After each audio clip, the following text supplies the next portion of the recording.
سلام كمسك الختام. السلام علیکم و رحمت الله و برکاته. دوستان عزیز، امروز خواستیم درباره قمار، آن آیتی که خداوند قمار را حرام کرده است، به شما خوانده و شرح آن را گوییم. چون امروز مجتمع ما، اصلا ما تاجیکان که خود را مسلمان می‌دانیم، در این گناه خیلی دست بسیار زدیم.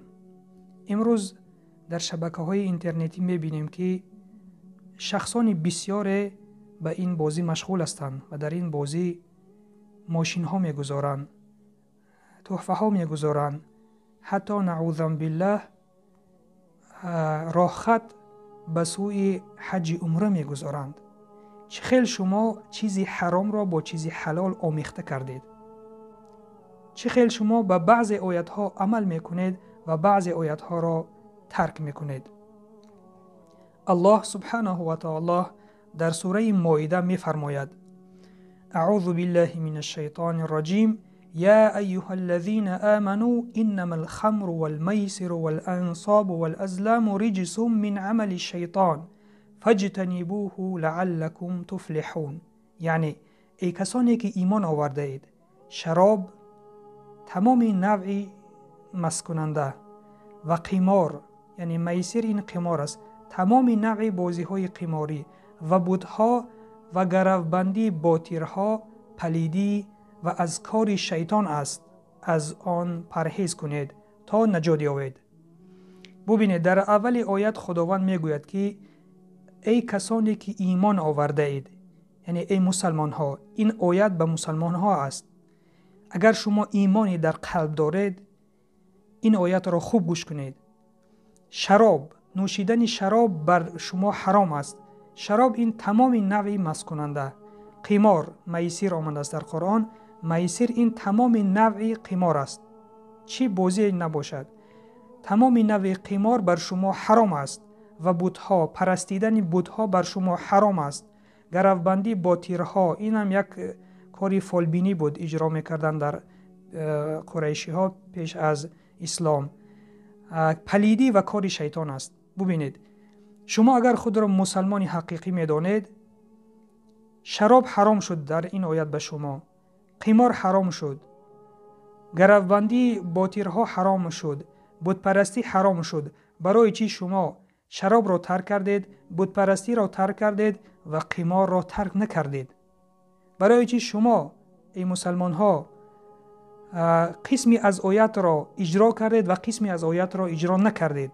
برای مال این دنیا شده، برای ماشینی که امروز شما آن را برد میکنید، برای راه خطی که به سوی حج عمره به شما میدهند آن را به دست می آورید، میخواهید با راه حرام رفته چیزی حلال را اجرا کنید. از خدا بترسید، از خداوند بترسید. خداوند در این آیت به شما اینها را منع کرد. یعنی شراب نوشی را، قمار بازی را، بت پرستی را، گروبندی به تیرها یعنی فالبینی را، همه اینها حرام هستند. سوره مائده آیت 90. پس شما خود را مسلمان میدانید، از خدا شرم نمی کنید.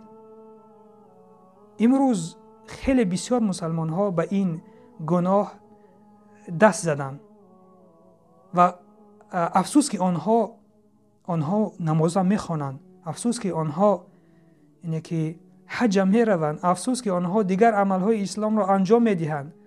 و من در حیرت میافتم که آیا بار همین آیت را آنها گوش نکرده اند یا که گوش کردن و عملی نکرده ایستادند. پس بدانید که قمار بازی کردن به مانند شراب نوشی، به مانند بت پرستی، به مانند فالبینی حرام است و حرام است و حرام است.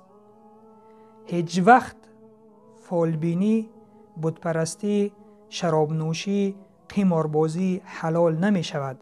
این حکم خداوند است. چون حکم خداوند تا روز قیامت می ایستد. هیچ کس این حکم را تغییر دادن نمی تواند. پس دوستانی عزیزم، اگر ایمان در قلب دارید، خود را مسلمان حقیقی شمارید، پس از این گناهی کبیره که قمار بازی است دست کشید. برای یک ماشین این دنیا شده یک چیزی دنیا است. آخرت خود را از دست ندهید. آخرت خود را از دست ندهید، چون آخرت ابدی است. مال این دنیا ماشینی که میبرید، این ماشین سبب می شود که روز قیامت شما به عذاب گرفتار می شوید. پس با راه حلال می توانید شما که صاحب ماشین شوید. کار کرده خریدن می توانید، ولیکن راه آسانش را گرفتید که راه حرام است، قماربازی است. و این قمار دوستانی عزیز به هیچ کس فایده نه آورد. این قمار به هیچ کس فایده نه آورد. اگر فایده می آورد خداوند آن را حلال می دانست. آن چی که خداوند به ما حرام کرده است این از ضرر خالی نیست. ببینید 1000 آدم در قمار اشتراک می کنند و تنها 100 نفر یا 200 نفر آنها صاحب چیزها می شوند، صاحب ماشین، صاحب تحفه، صاحب راه خط به سوی حج عمره، نعوذ بالله. یکی 100-200 نفر ممکن که صاحب این چیزها شدند و اکثریت هیچ چیز نگرفتند. این ضرر قمار است. ببینید این ضرر قمار، یعنی که اکثریت ضرر دیدند و تو که صاحب ماشین شدی خرسند هستی که صاحب ماشین شدی، صاحب چیزی حرام شدی و روز قیامت عذاب سخت به قمارباز و به تشکیل کننده و به اشتراک کننده روز قیامت همه را عذاب سخت انتظار است. پس اگر مسلمانی حقیقی باشی از این عمل که حرام است، آیت قرآن است. حاضر من حدیث ها را نخواندم برای شما، تنها آیت قرآن را خواندم. موافق آیت قرآن این را خداوند حرام کرد. مثل گوشت خوک حرام است. گوشت خوک نمیخوری برای خاطر که حرام است. شراب نمینوشی برای اون که حرام است. قمار هم مانند گوشت خوک و شراب و بت پرستی حرام است. پس برای چی قسم از آیت را عملی میکنی و قسم از آیت را عملی نمیکنی؟ آیا از خدا نمیترسی؟ این بود معلوماتی کوتاه درباره حرام بودن قمار. پس در آخر دعا میکنیم که خداوند ملت ما را از این بلا، از این آفت امروزه که پهن شده است در کانال های یوتیوب هر روز ما میبینیم که بسیاری ها اشتراک میکنند و این گناه مبتلا میشوند. خدایا دعا میکنیم که این ملت ما را، این مسلمان های ما را دور شدن از این گناه نصیب بگردان، که آنها خاص برای تو، خاص از ترس تو از این گناه دست کشند. و سلام بر آن شخصانی که راه هدایت را پیش گرفتند.